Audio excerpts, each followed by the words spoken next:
You are watching the sixth part of the FreeCAD BIM structural project by FCB Launch channel. In previous part, we created this drawing object which represents the floor plan of level 1, and this is the floor plan of our 3D model that we created previously.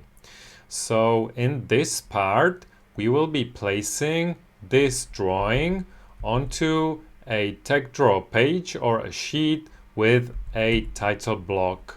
And we will be using FCB Launch title block that is provided for free as a part of the course material that you can download. So we will be using that title block for our tech draw page. So let's get to it. I will deselect everything in my project, and first we want to create a page.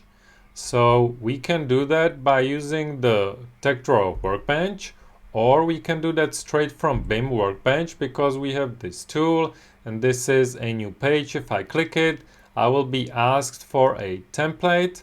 You will be directed into the default templates, but I can also go to my supporting files and select the A2 Landscape FCB Launch SVG template, and if I open it, the page is created and you can see this is the title block.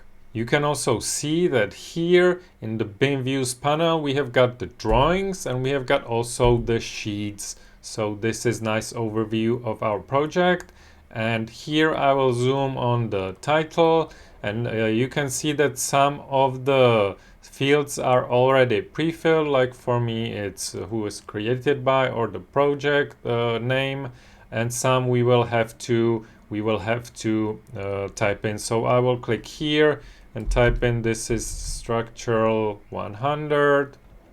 Okay, project number is 2026-01. Scale I will not fill in up now. Date is filled in automatically. I don't care about the approval person. The person is the project is structural tutorial. Okay, and the sheet name is, this will be the title page.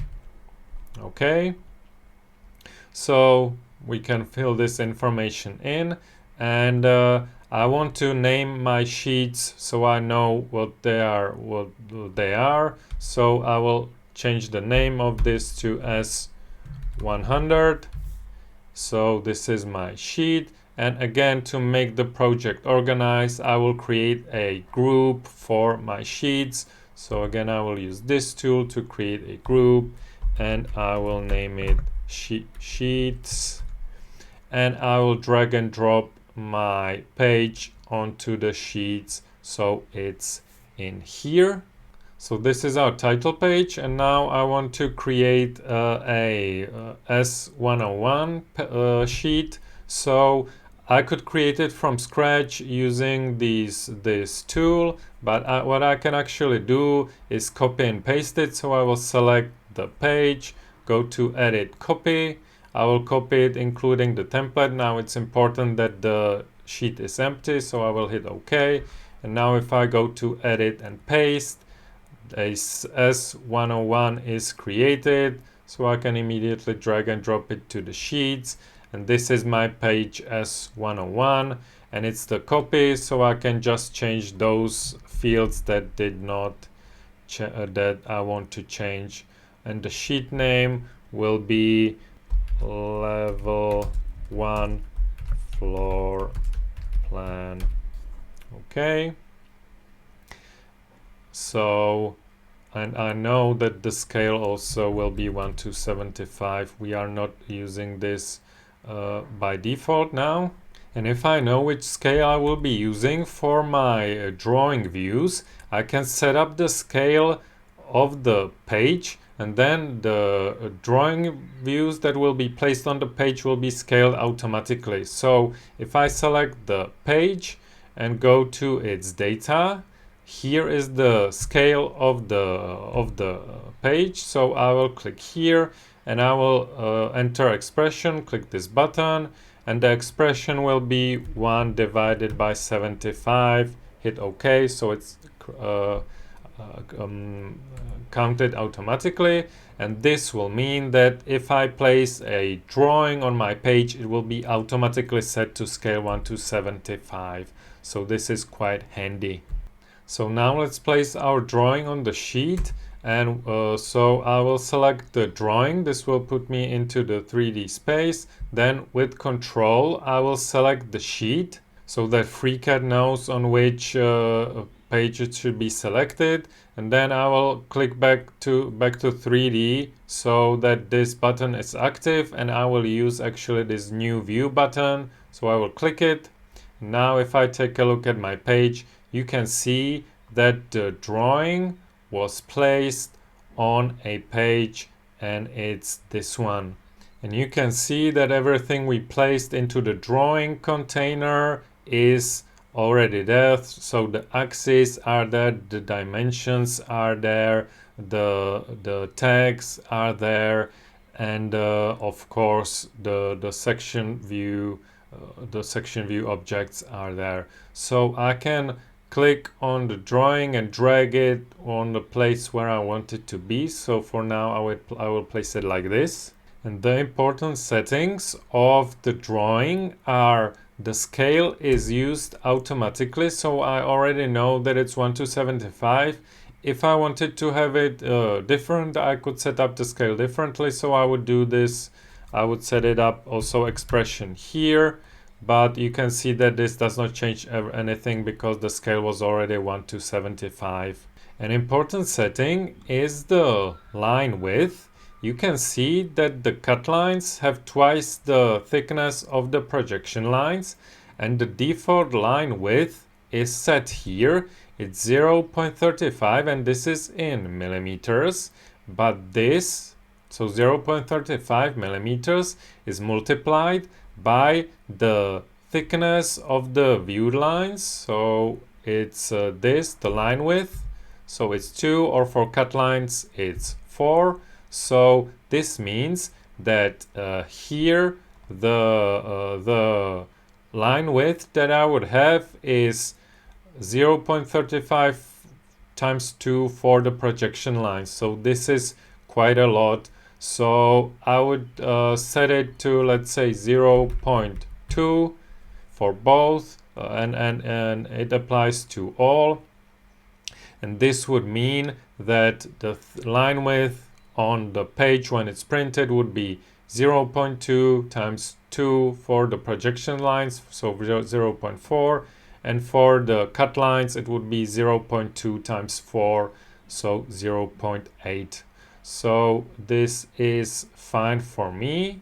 So this is one important thing. And the other one is the text sizes. This is a weak point of FreeCAD 1.1 because in one drawing on a page, the text sizes are all the same. You can see that the dimension text are much larger than what we have here, and maybe the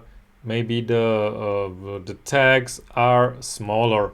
This is because I have still the drawing selected. This is the font size. If I change it to 6, you can see that all of the text on the page change. So we have to solve this somehow. So the font size 12 is all right for these tags and these text in the bubbles, but we need to have other sizes for the dimensions. So what we need to do is actually create another drawing object on the page which will contain only the dimensions with different text. So I will go back to my 3D view where we previously created the drawing, and I will create a new empty drawing and then place only the dimensions in there.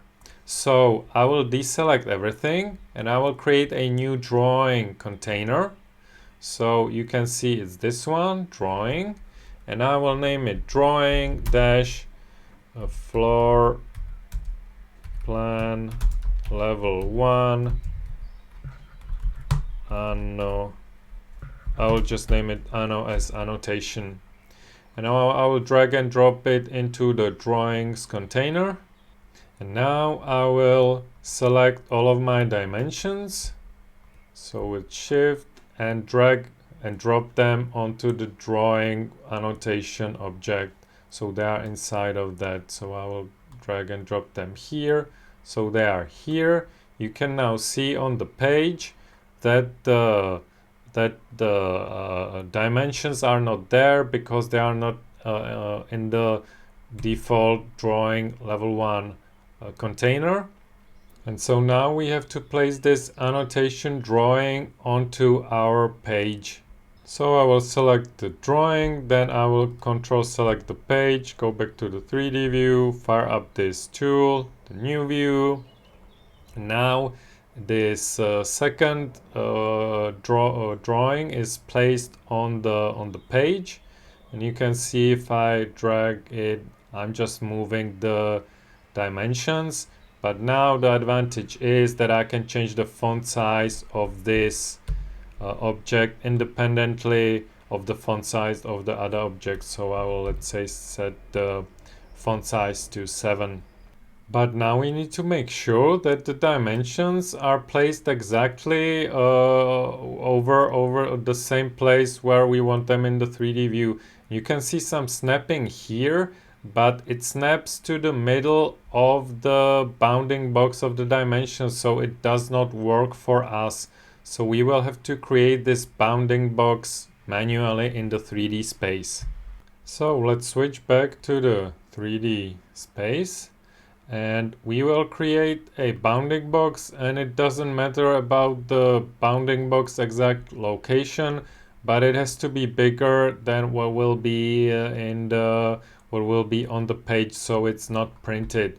So I will actually create a rectangle. So I will fire up the rectangle tool, and I will make it much bigger, like so.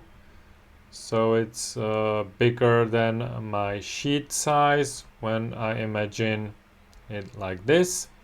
So this is our, I will name it frame level 1. And I want this object to be placed in the floor plan level 1 drawing. So I will drag and drop it there.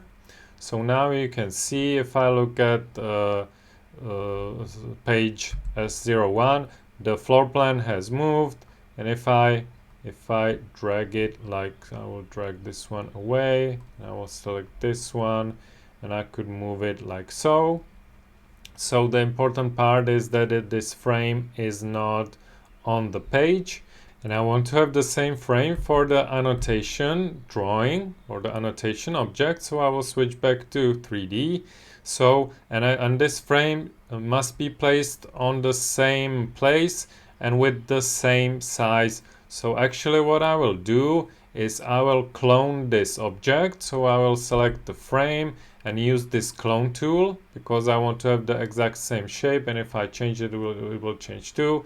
And this works now as a copy. So this is the base point, and this is where I want to place it again. So I will click again here. So it's placed on the same position. Now I want to place this into the drawing floor plan level 1 annotation. So I will drag and drop it like so. So now you can see that I've got these two frames. And what I will now do is they will snap like this if I place them on the same page, on the same spot. But what I will do is I will use this position on the page of the object. So I will zoom in here, and I will set the position to 35 centimeters or 36 in the x-axis, and let's say 18 in the y-axis. And now, so that I don't move this position, I will lock the position. And now if I would want to click and drag it, it will not move. And I want to remember these 36 and 18, and I will select this other drawing, the dimensions, and I will place it on the same spot on the page, so 36 and 18 in the Y, and I will lock the position. Now they are locked, and you can see that the dimensions are placed correctly. So this is a bit of a workaround, but I don't know of better way of placing the dimensions in correct spot. Okay, so our structural project is going on nicely. We have got the first sheet, the sheet with level 1 floor plan done. And in the next part, we will create a similar sheet with the level 2 floor plan.